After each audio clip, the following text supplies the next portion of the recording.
Very thin thread like strand from which cloth is made is called fiber. हम लोग जानते हैं जो कपड़ा हम लोग पहनते हैं बहुत ही पतले पतले रेसेस से मिलके बने हैं, धागा से बने हैं, उसी को हम लोग फाइबर कहते हैं। आप अपने कपड़े को अगर गौर से देखें, स्कूल यूनिफॉर्म हो, शर्ट हो, पैंट हो, किसी भी तरह का आप कपड़े को देखें, ठीक है, तब क्या पाते हैं कि ये धागा बहुत सारा धागा मिल करके कपड़े का निर्माण किया, बहुत सारा धागा, ठीक है। आज हम इसी धागा के बारे में चर्चा करेंगे कि कपड़ा कैसे बना। ये क्लास 6 और क्लास 7 दोनों के लिए उपयुक्त लेसन है और 8 में भी ये है, क्योंकि आगे चल करके ये जो पढ़ाई हो रही है आपकी टेक्सटाइल इंजीनियरिंग में कन्वर्ट हो जाती है। ये एक अलग डिपार्टमेंट हो जाता है एजुकेशन का। जैसे आपने सुना होगा मैकेनिकल इंजीनियरिंग, इलेक्ट्रिकल इंजीनियरिंग, उसी तरह से ये टेक्सटाइल इंजीनियरिंग आ जाती है। टेक्सटाइल में हम लोग इसकी स्टडी करते हैं, ठीक है। तो हम लोग कैसे पता करते हैं, टेक्सटाइल जो इंजीनियर होता है, मैनेजर होता है, कैसे चेक करता है कि इसमें से कौन सा कपड़ा है, क्या नहीं है, इस सारे तरह की चीजों को जानने के लिए आज हम पढ़ते हैं वैरायटी इन फैब्रिक्स। कपड़े कितने प्रकार के होते हैं, वैरायटी इन फैब्रिक्स। एक कॉटन, जैसा कि आप जानते होंगे गर्मी के दिनों में पहनने से कॉटन कपड़ा थोड़ा उपयुक्त लगता है। वूलन, ठंडी के दिन में हम लोग ये कपड़े का इस्तेमाल करते हैं। सिल्क, नॉर्मली सभी वेदर में पहना जाता है। सिल्क कीड़े से निकाला जाता है, सिल्क वर्म जिसको कहते हैं। भागलपुर में तसर सिल्क इसका फेमस सिल्क। और एक सिंथेटिक फाइबर होता है, यानी कि ये मैन मेड भी आप कह सकते हैं, मैन मेड भी कह सकते हैं।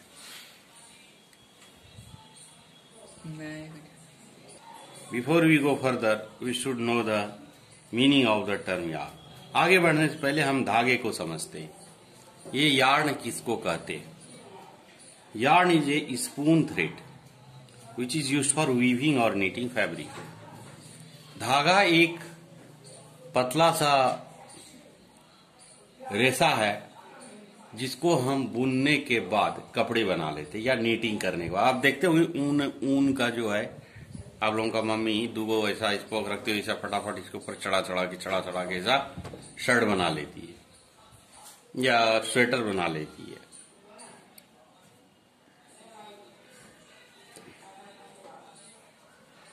What are fabrics made of? किस चीज से बना है फैब्रिक? कपड़े किस चीज से बने? Fabric are made of yarn, धागे से बने, बहुत सारे धागे मिलके बने हैं। आप गौर से देखिएगा तो आपको लगेगा कि काफी, ये तो आपका मशीन से सिया हुआ है स्कूल यूनिफॉर्म वगैरह, एकदम मशीन में एकदम थोड़ा सा भी अंतर नहीं रहता है। बचपन में ऐसा आजादी से पहले गांधी जी चरखा चलाते थे, चरखा से उन्होंने ऐसा कहा जाता है चरखे से देश की आजादी दिलाई थी। चरखा ऐसा कि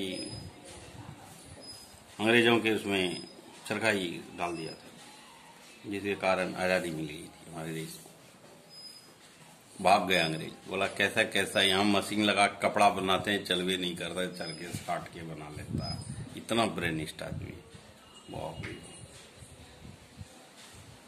If you look any fabric or cloth usually it seems to be continuous process। आप गौर से देखिए कपड़े का, आपको लगेगा कैसा ऐसा स्क्वायर थ्रेड में ऐसा है। देखिए यहाँ फोटो भी दिया हुआ है, काफी डिटेल से इस फोटो को दिया गया है। देखिए धागे का फोटो देखिए, गौर से देखिए धागे, ये धागे है, ये धागे है, ये धागा है, बहुत सारा धागा मिल करके ऐसा ऐसा मिला है। फिर आप इसके पीछे भी देख सकते हैं, यहाँ पर देखिए ऐसा कैसा जोड़ लगाया है, और यहाँ पर भी है, इस तरह से भी है, आप देख सकते हैं, ठीक है। सो आप कह सकते हैं कि fabrics are made up of yarn, कपड़े धागे से मिलकर के बने। मेन बात ये नहीं आ रही है। मेन बात तो भी शुरू होगी। कपड़ा तो सब लोग जान रहे हैं आप लोग कि भाई बहुत सारा धागा से मिलके कपड़ा का निर्माण हुआ, लेकिन ये टेक्सटाइल इंजीनियरिंग में क्या करेगा उसको समझेंगे। आते हैं, बात करते पहले फाइबर्स का, कैसे हम लोग निकालेंगे। आप देखते हो गांव में एक दो रहता, उड़ता भी है। तो ये have all seen the cotton of our homes. आप देखते होंगे पहले एक कपड़ा उड़ता है, बुढ़िया बुढ़िया बोलते हैं उसको, देखते होंगे। एगो सूख जाता है ना जब गर्मी के दिन में, तो अपने अलग अलग हो जाता है, वो भी रुई है, रुई कहते हैं। रुई भी खेत में तैयार होता है, मतलब पेड़ होता है उसका, जनरली जूट को तैयार किया जाता है। ठीक है, जूट की भी खेती होती है। कहने का मतलब ये कपड़ा को अगर हम डिवाइड करें तो दो ही तरह से बनते होंगे, या तो एक होगा जो हमें प्रकृति देती हो, और एक होगा जो हम लोग बनाते हो। यानी एक नेचुरल फाइबर होगा, एक सिंथेटिक या मैनमेड फाइबर होगा। जनरली दो ही तरह का होगा। प्रकृति में आपको मिल जाएगा पेड़ पौधों से, और दूसरा आपको मिल जाएगा एनिमल्स। एक तो पेड़ पौधे, जीवन में यही दो में है, या तो पेड़ पौधों में है या तो एनिमल्स में। एनिमल्स से आपको मिल जाएंगे ऊन, उलन, ऊन मिल जाएंगे, और सिल्क के कपड़े भी मिल जाएंगे, ओरिजिनल सिल्क के। और पेड़ पौधे से आपको कॉटन के कपड़े मिल जाएंगे। और यही दोनों को और फिर कुछ केमिकल मिला करके, एक अलग प्रक्रिया करके, या कभी कभी सिर्फ केमिकल से, या तो खाली केमिकल से भी सिंथेटिक फाइबर्स को तैयार कराया जाता है। इसकी भी कहानी बहुत जबरदस्त है।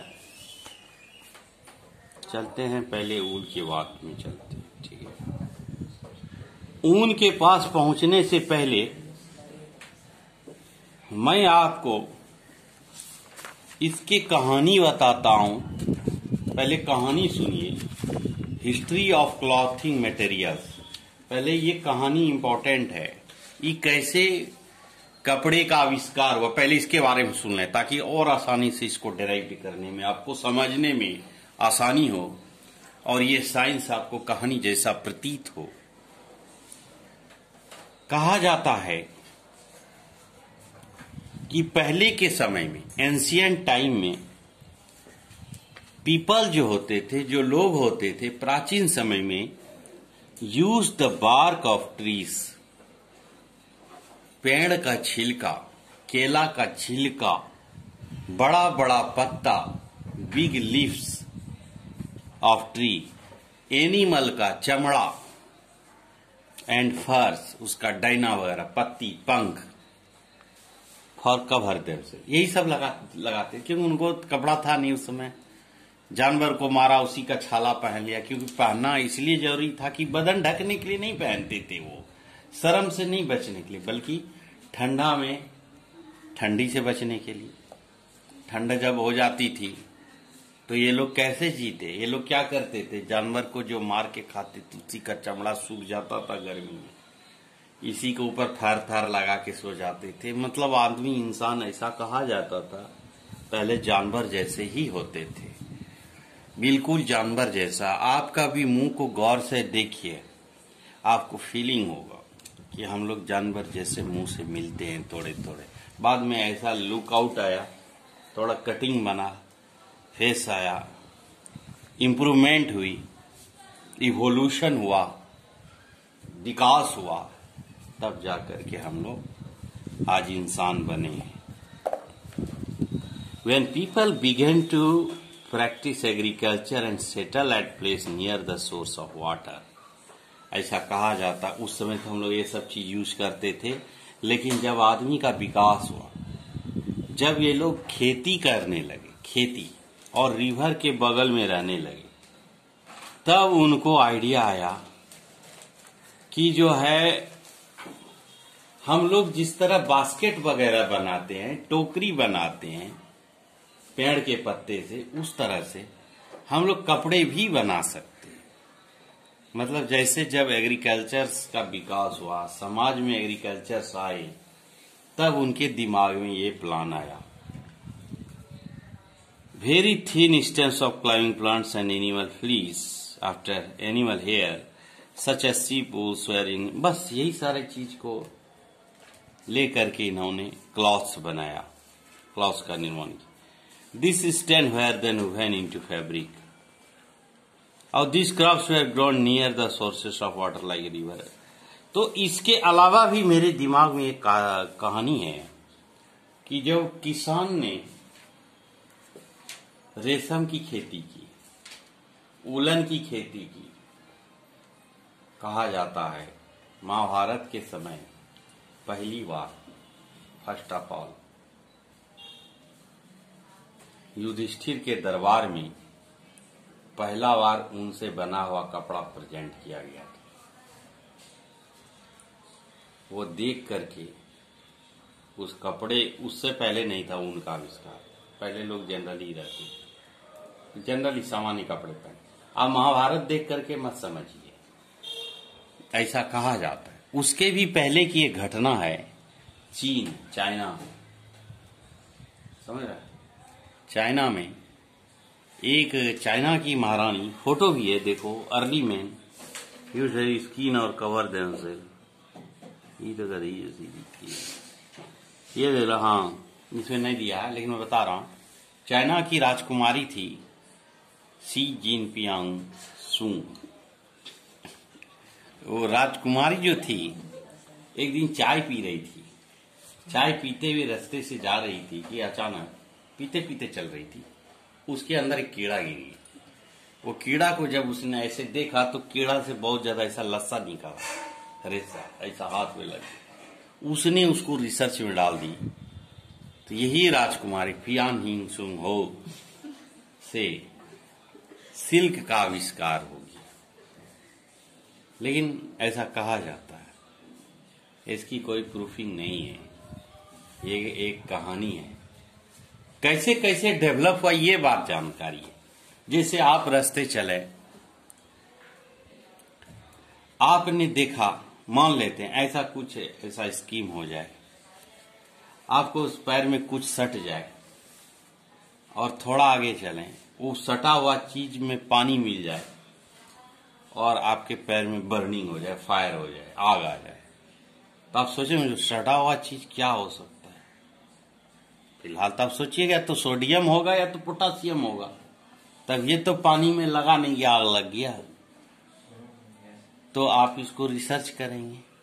ठीक उसी तरह से अगर वो अननोन चीज हो तो, जिसको आपने नहीं देखा, आप ऐसा समझ लीजिए, कुछ भी ऐसा समझ लीजिए। जैसे रास्ते में जा रहे हैं कि कोई काला सा चीज था, वो टॉयलेट भी हो सकता है, कुछ भी हो सकता है, वो पैर में लग गया और लगने के साथ पैर से रिएक्शन शुरू हो गई, तब तो 100% टॉयलेट, वो तो कुछ डिफरेंट एलिमेंट है। तो आप आएंगे, बताएंगे घर में कैसी ऐसी घटना हो, फिर उसका रिसर्च हो, फिर पता चलेगा। फिर देखिए आई बात टाइप्स ऑफ फाइबर की, जो मैंने अगले चैप्टर्स में बताई थी, कहानी थी, आपने पढ़ा भी, हिस्ट्री ऑफ क्लॉथिंग मटेरियल्स। फिर कुर्ता पजामा, धोती, ब्लाउज, ढेरी कुछ बना। सर्वप्रथम कुर्ता पैजामा बना, धोती लोग पहनते थे, धोती कुर्ता ज्यादा यूज करते थे। फिर अभी देखते हैं थोड़ा दिन पहले तक पैंट शर्ट यूज करते थे। फिर जीन्स आया, जीन्स टी शर्ट सब यूज होता है। अभी तरह तरह के कपड़े यूज होते हैं, उस समय नहीं था। मेरे समय में जीन्स था, आ गया था, लेकिन उतना फैशन में नहीं था। उस समय मक्खन जीन्स बोलता था, मक्खन जीन्स बेचता था, रामू का था, संजीव रामू, अरे यहाँ मक्खन जीन्स है, मक्खन जीन्स, मक्खन जीन्स नाम था, मक्खन जीन्स। तो नेचुरल मक्खन जींस मतलब क्या हुआ, 2-3 तरह के फाइबर्स को मिला के बनाया गया। यही ना रिसर्च है। तुम कैसे पहचानोगे कि तुम्हारे हाथ में सिल्क दे दें और सिल्क से ही मिलता जुलता एक कपड़ा आता है रेयॉन, वो भी दे रहे हैं। तो तुम कैसे पहचानेगी कि ये सिल्क है या ये रेयॉन है? जब तुम ये चैप्टर पढ़ेगी बढ़िया से, तुमको कैसे, तुम दुकान जाएगी, तुमको दिखाता है कपड़ा, यह देखिए फेटा खोल देता है, यह देखिए, तुमको बोले प्योर कॉटन अमेरिकी है, मेड इन इंडिया है, ये फलाना ढकना है, इसका दाम 500 रुपये मीटर है, 600 रुपये मीटर है। अगर आपको कपड़े की परख नहीं है तो आप कैसे खरीद पाएंगे? नहीं खरीद पाएंगे। यहाँ पे हम उसी टेक्नोलॉजी का अध्ययन करेंगे कि किस टेक्नोलॉजी के अधीन कपड़े को देख के हम पहचान लें आयुष कुमार पंडित कि ये कैसे काम हुआ। Weaving the process of making fibre cloth in yarn passing one direction right angle से देखो 90 डिग्री पास करता है ऐसा। अरे बुनना यार, तुम अपनी माँ को भी देख के समझ सकता है, घर में बुनता है, कढ़ाई करता है। सर आप कल का वीडियो में कतल डालिएगा, अब ये कंप्लीट कर दीजिए। ये खत्म हो गया, हो गया। अब जो है आपको होमवर्क के साथ साथ मैं जो टेस्ट लूंगा ये होगा 11 मार्च का। 11 मार्च सारे बच्चे सुनिए, क्लास 6 के जो भी ये वीडियो देखेंगे हमारे ग्रुप में जो भी पढ़ रहे हैं, फाइबर टू फैब्रिक के हमने 11 क्वेश्चन बनाएंगे, 10 से 11, जिसमें सिर्फ और सिर्फ 2 क्वेश्चन रहेंगे, उसमें एक सही रहेगा, एक गलत रहेगा। उसके बाद मैथ का कितना नंबर चल रहा था? मैथ कहाँ तक हुआ? रहने थोड़े दिखाना है हमको, 82 को भी यही दिखाना है सर। 8 वाली हाँ मैथ 8 चैप्टर का टेस्ट लेंगे, साथे उसके साथे मिला लेंगे 10 क्वेश्चन, ठीक है। यानी होमवर्क है आपका मैथ एक्सरसाइज अप टू 8 और इसका ऑब्जेक्टिव मैं आज बना लूंगा।